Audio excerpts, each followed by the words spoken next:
దండేసి ముఖానికి పసుపు కుంకుమ పూసి కత్తి రాయికి పెట్టి నూరాలా ఎముకలు తెగాల.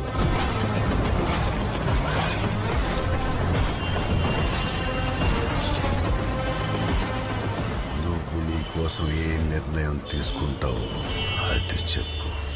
కడియాల కోసం ముక్కల కోసం పోరాడింది చాలు. నా కళ్ళ ముందున్నదంతా నాకు కావాలి.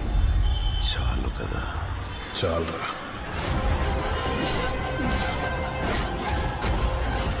కాంచారేరు పెక్కాల. ఈ మాట నువ్వెప్పుడు అంటావని ఎదురు చూస్తున్నాను రా. ఒక పేరు పెట్ట